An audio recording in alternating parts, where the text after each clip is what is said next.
আমাদের খুলনার সবচেয়ে বিখ্যাত হলো চিংড়ি মাছ। চিংড়ি মাছ খুলনার জন্যই বিখ্যাত। তো এই মাছটা আপনাদের আজকে দেখাবো।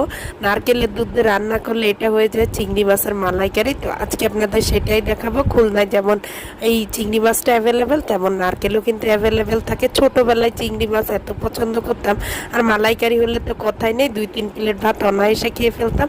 আমি এমনিও ছোটোবেলায় অতটা ভাত খেতাম না, কিন্তু চিংড়ি মাছের মালাইকারি হলে সেই খেতাম। আর এটা হচ্ছে ছোটো মাছ চচ্চড়ি। তো আজকে আম্মুর হাতেরই রেসিপি দেখাবো। আম্মুর কাছে গেলে আম্মু এটা আমাকে রান্না করে খাওয়ায়। তো যাই হোক, ভিডিওর মাঝখান দিয়ে ক্লিপ নিয়েছি, পুরা ভিডিও দিতে পারিনি। তো মশলাটা ভালো করে কষিয়ে নিয়ে নারকেলের দুধ দিয়ে দিতে হবে। নারকেলের দুধ দিয়ে কষানোর পর চিংড়ি মাছের পা দিয়ে দিতে হবে। মশলা তো জানেনই, আদা রসুন পেঁয়াজ সব কিছু গুঁড়া মশলা ভালো করে কষাতে হবে। নারকেলের দুধ দিয়ে কষানোর পর মাছটা যেহেতু ভেজে নিয়েছি, দেখতেই পেরেছেন।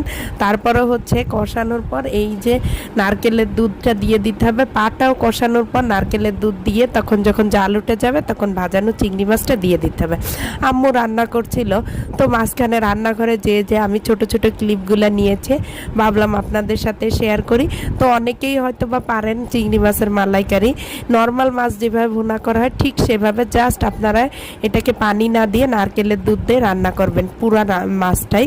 আর চিংড়ি মাছ বেশি রান্না করতে হয় না, তাহলে শক্ত হয়ে যায়, খেতে ভালো লাগে না। তো যাই হোক, ভিডিওটা ভালো লাগলে লাইক কমেন্ট করবেন। Bye bye.